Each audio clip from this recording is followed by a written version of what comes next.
بسم الله الرحمن الرحيم. السلام عليكم ورحمة الله وبركاته.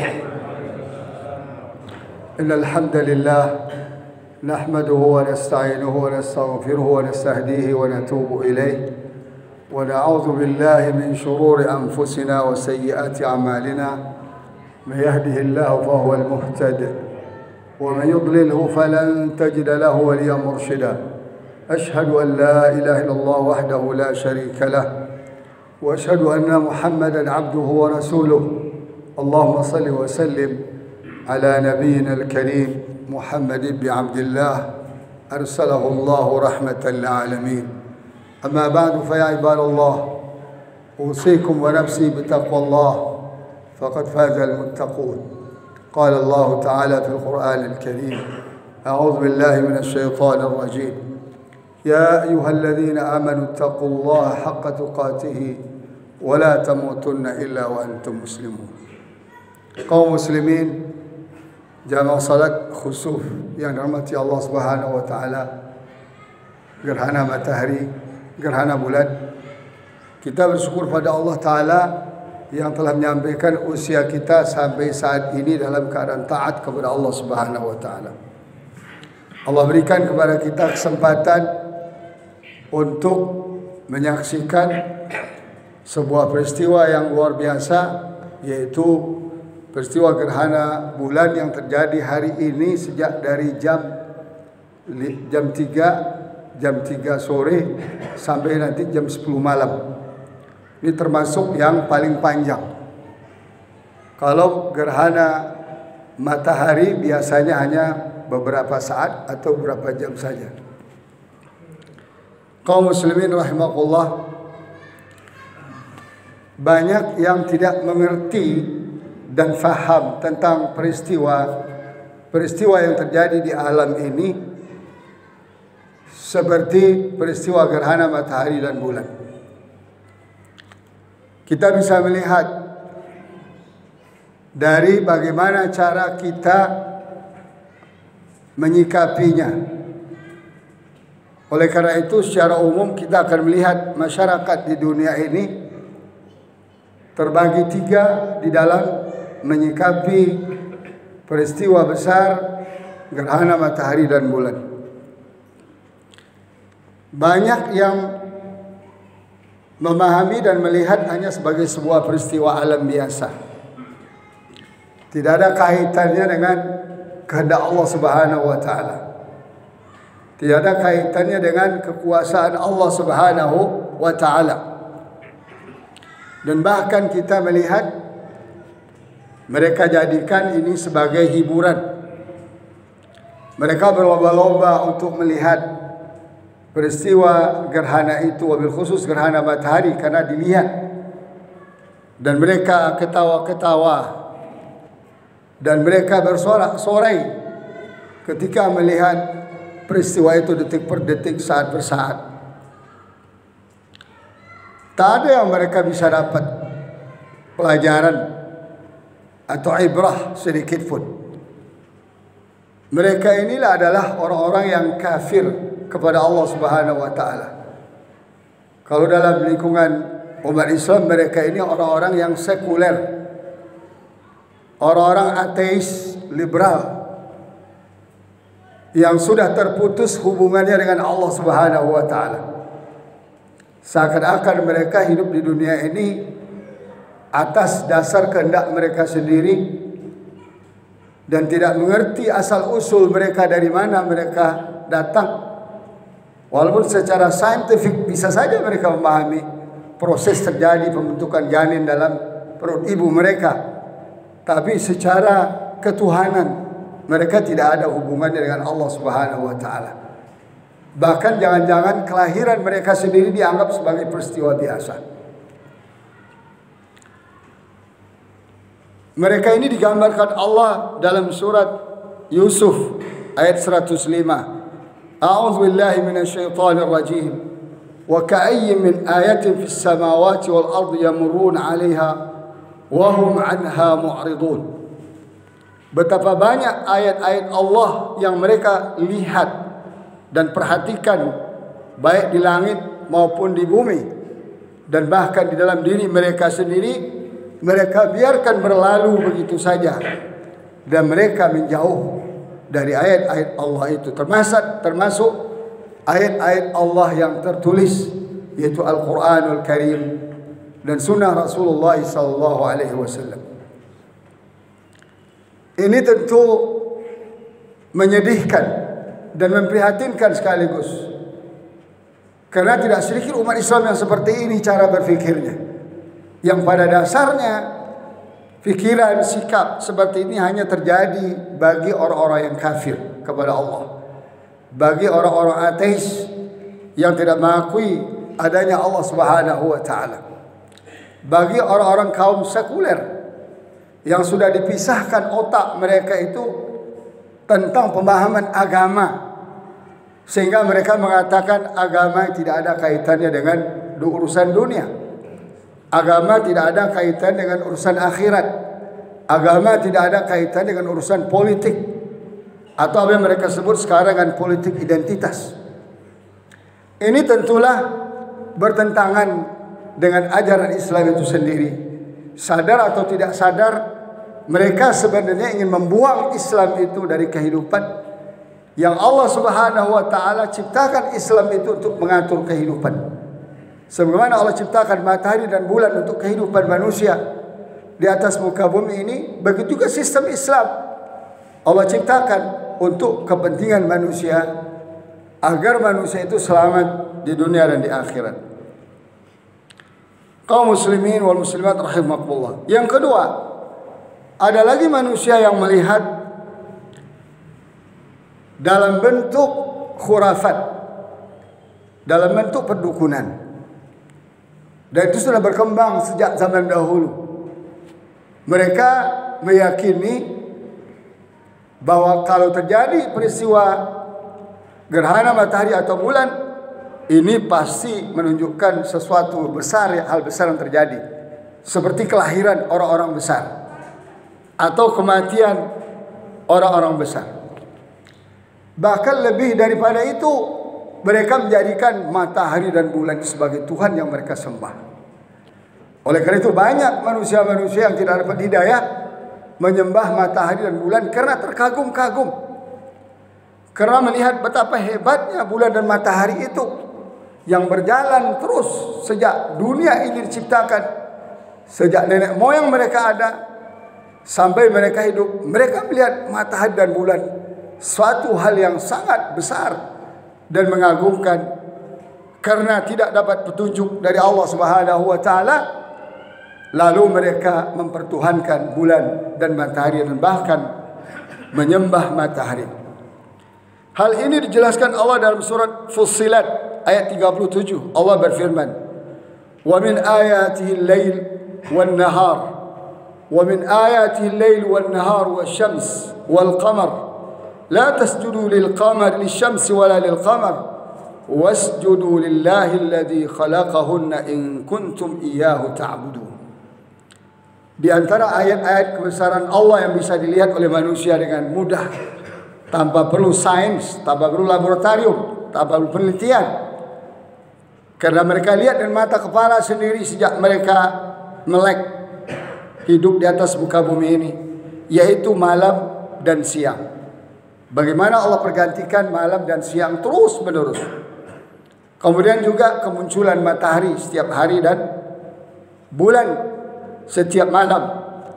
Oleh karena itu kata Allah, janganlah kalian bersujud atau menyembah matahari dan tidak juga bulan, dan bersujudlah kepada Allah yang menciptakan mereka, yang menciptakan matahari, yang menciptakan bulan, menciptakan siang, menciptakan malam, dan bahkan menciptakan diri mereka sendiri.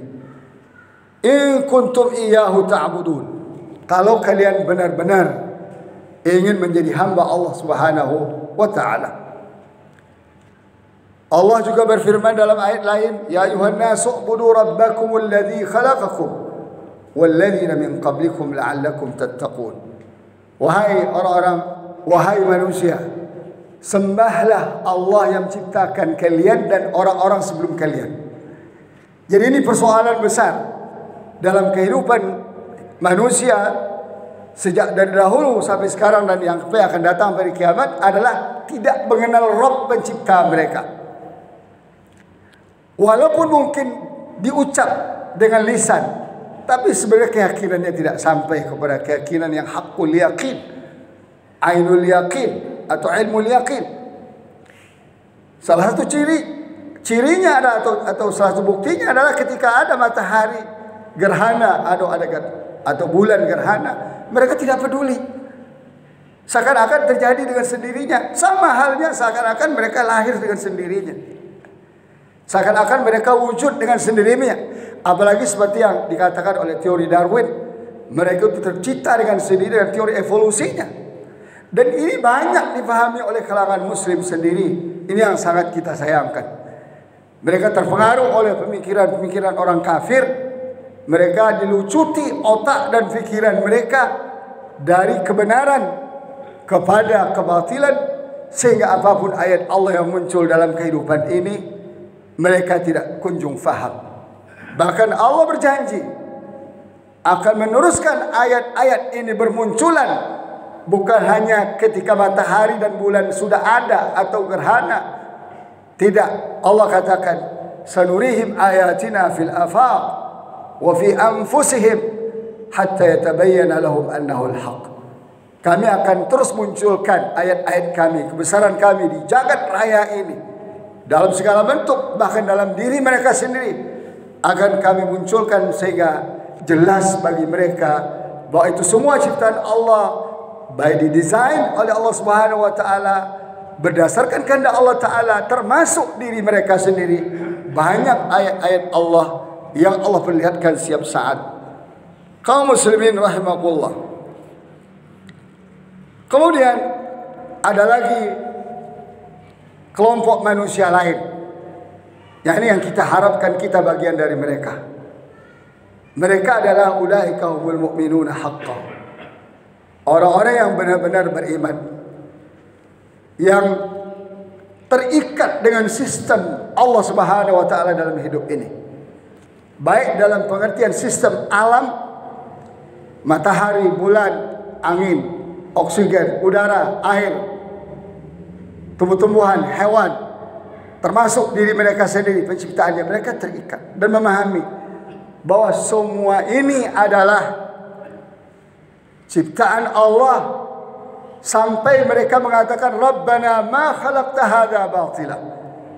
Ya Allah, Engkau tidak ciptakan semua ini sia-sia. Semua ada manfaatnya, semua ada kebaikannya, semua ada hikmahnya, termasuk gerhana matahari ini. Oleh karena itu mereka lihat gerhana matahari dan bulan ini sebagai ayat-ayat Allah, sebagai bukti keagungan dan kebesaran Allah, sebagai sumber ketakutan mereka kepada Allah, dan sebagai momen untuk mereka kembali kepada Allah. Dibuktikan dengan mereka melakukan salat gerhana matahari atau bulan. Dibuktikan dengan itu. Kemudian mereka berbanyak doa, meminta semua kebaikan yang ada di tangan Allah, dan juga mereka berlindung kepada Allah dari segala macam ancaman dan azab Allah Subhanahu wa taala, baik yang akan menimpa manusia di muka bumi ini maupun di akhirat kelak.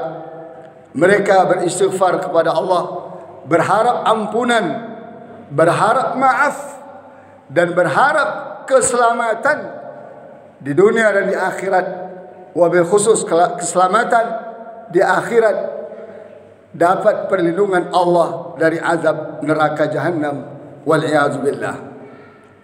Pernah terjadi di zaman Nabi SAW, anak beliau tercinta meninggal, Ibrahim, pas bertepatan dengan terjadi gerhana matahari. Manusia-manusia yang lemah iman, manusia-manusia yang tidak punya hubungan dengan Allah dan belum memahami atau mungkin sengaja tidak mau memahami bahwa setiap terjadi di alam ini adalah kehendak Allah dan ada hikmahnya. Lalu mereka mengait-ngaitkan peristiwa itu dengan kematian Ibrahim, anak Rasulullah SAW. Tersebarlah berita, oh gerhana matahari terjadi karena anak Nabi meninggal bernama Ibrahim. Setelah mendengar cerita itu, Rasulullah SAW bersabda, Inna syamsa wal qamara ayatan min ayatillah. Sesungguhnya matahari dan bulan ini dua ayat dari sekian banyak ayat-ayat Allah yang berseliuran di depan kita. Yukhawifullahu bihima ibadah. Targetnya adalah Allah ciptakan gerhana matahari dan bulan agar memberikan rasa takut kepada hambanya. Dan sesungguhnya kata Rasulullah SAW, wa innahuma la yankhasifani limauti ahadin minan nas. Gerhana matahari dan bulan itu tidak ada kaitan dengan mati seseorang. Hatta dengan anak saya, kata Rasulullah SAW, tidak ada kaitannya. Fa idza ra'aitum minha syai'an fasallu. Kalau kalian melihat gerhana matahari atau bulan, salatlah segera. Lakukan salat khusuf atau kusuf. Wad'u, berdoa banyak-banyak kepada Allah Subhanahu wa taala hatta yankashifa ma bikum, sehingga Allah lepaskan kesulitan-kesulitan kehidupan kalian. Momen sekarang momen terbaik kita meminta kepada Allah agar Allah lepaskan kita dari segala macam kesulitan hari ini. Kita sudah ditimpa 2 tahun lebih oleh kesulitan-kesulitan, baik itu karena rekayasa manusia atau benar-benar kena azab dari Allah. Dan bahkan akan berlanjut kesulitan ini sampai waktu yang kita tidak tahu. Dan fenomenanya sudah jelas-jelas sekarang. Keberangkrutan ekonomi dunia termasuk Amerika dan Eropa. Dan bahkan di Eropa sudah banyak orang yang menjual istrinya untuk mendapatkan uang. Dulu yang terkenal cerita-cerita itu di negara-negara yang terbelakang, tinggalan. Sekarang enggak, negara-negara maju. Amerika, Jerman, Prancis, Italia. Cobalah perhatikan. Kemiskinan sedang mendera mereka dan bahkan panas Allah ciptakan untuk mereka sehingga sungai-sungai mereka pada kering. Ada sebuah sungai di Amerika terpanjang, mengaliri 7 negara bagian, sekarang kering. Ada sungai di Spanyol yang dulu luar biasa, sekarang kering, padahal Spanyol pinggir laut. Ada sungai di Italia, coba lihat, pada kering. Dan panasnya saya lihat sampai-sampai tangga pesawat meleleh, luar biasa. Dan bahkan orang-orang berhamburan keluar dari kereta api cepat karena tidak tahan panas, karena AC-nya sudah tidak mempan lagi. Menginginkan udara, mereka memecahkan kaca dari dalam dan berlompatan keluar menyelamatkan diri. Kaum muslimin rahimakumullah. Oleh karena itu, alangkah ruginya kita ketika malam ini kita menyaksikan, atau hari ini kita menyaksikan gerhana bulan, lalu kita tidak kembali kepada Allah, tidak berdoa kepada Allah, tidak meminta pertolongan ini, tidak minta pertolongan kepada Allah agar Allah hindarkan kita dari apa yang dialami oleh bangsa-bangsa lain. Tapi itu hanya akan Allah kabulkan jika kita kembali kepada Allah Subhanahu wa taala. Oleh karena itu, hikmah yang kita dapatkan dari peristiwa gerhana matahari atau bulan adalah Allah ingin menakutkan kita. Allah ingin memberikan warning kepada kita. Allah ingin menanamkan rasa takut kepada kita akan azab Allah Subhanahu wa taala yang terjadi bisa di dunia ini sebelum di akhirat kelak. Sebagaimana disabdakan Nabi kita Muhammad sallallahu alaihi wasallam, "Inna syamsa wal qamara ayatan min ayatillah." Sesungguhnya matahari dan bulan itu 2 dari ayat Allah yang sangat banyak itu. La yankasifani li mauti ahadin. Tidak terjadi gerhana karena mati seseorang, wala li hayati, tidak juga karena hidup seseorang. Walakin Allah Ta'ala yukhawwifu biha ibadah. Tapi Allah ingin menjadikan hambanya takut karena peristiwa-peristiwa itu. Dalam riwayat lain Rasul mengatakan innallaha ta'ala yukhawwifu bihima ibadah. Dengan 2 gerhana itu, gerhana matahari atau bulan, Allah ingin menanamkan ketakutan ke dalam diri hambanya. Kalau terjadi gerhana matahari dan gerhana bulan, lalu kita tidak peduli, seakan-akan tidak ada masalah, tidak ada apa-apa, dan tidak tertanam rasa takut dalam diri kita, ketahuilah iman kita sudah tiada dan tercerabut dari hati kita dan layak dibacakan inna lillahi wa inna ilaihi raji'un. Semoga itu tidak menimpa kita insyaallah. Oleh karena itu Rasulullah mengajarkan kepada kita bahwa amal-amal yang afdal ketika terjadi gerhana matahari dan bulan adalah diantaranya salat seperti yang sudah kita lakukan tadi dengan khutbahnya saat ini. Kemudian banyak-banyak berdoa agar Allah lindungi dari segala macam kesulitan, bencana, azab. Bisa karena kesalahan kita. Rabbana la tu'akhidna in nasina aw akhtana. Bisa karena kita lupa hukum Allah, aturan Allah, kewajiban dari Allah, larangan dari Allah. Bisa karena lupa atau bisa juga karena kita tersalah. Kita minta perlindungan dari Allah agar Allah tidak azab kita. Kemudian memperbanyak takbir. Allahu Akbar, Allahu Akbar, Allahu Akbar. Bertakbir sebanyak mungkin sampai nanti selesai gerhana itu sekitar jam 10. Kemudian juga bersedekah. Perbanyak bersedekah malam ini kepada siapa saja dan kemana saja. Tidak harus pada kelompok tertentu atau orang tertentu, fakir miskin atau ke masjid dan sebagainya. Dalam sebuah hadis riwayat Imam Bukhari dan Muslim, Rasulullah SAW mengatakan, "Fa'abzi'u ila shalah." Bersegeralah kalian dalam keadaan takut menunaikan salat. Dan dalam riwayat lain juga Rasul mengatakan, "Fad'ullaha wa kabbiru wa tasaddaqu wa sallu." Kalau kalian melihat gerhana matahari atau bulan, berdoalah kepada Allah, bertakbirlah, besarkan Allah, bersedekahlah dan lakukan salat. Oleh karena itu kaum muslimin rahimakumullah, kita berharap kepada Allah Subhanahu wa taala dengan kita laksanakan salat al-khusuf atau gerhana bulan pada saat ini, kita berharap semoga Allah jadikan kita orang-orang yang bisa mendengar ucapan dan bisa mengikutinya dengan baik insyaallah. Kita bisa mendengar ayat-ayat Allah dibacakan, baik yang tertulis dalam Al-Quran maupun yang tertulis di alam semesta ini. Semoga kita menjadi orang yang dapat petunjuk Allah, orang-orang yang takut kepada Allah, takut kepada azabnya, dan semoga kita selamat meraih surga Allah Ta'ala dan terhindar dari neraka Allah Subhanahu wa Ta'ala. Rabbana atina fid dunya hasanah وفي الآخرة حسنة وقنا عذاب النار والحمد لله رب العالمين. السلام عليكم ورحمة الله تعالى وبركاته.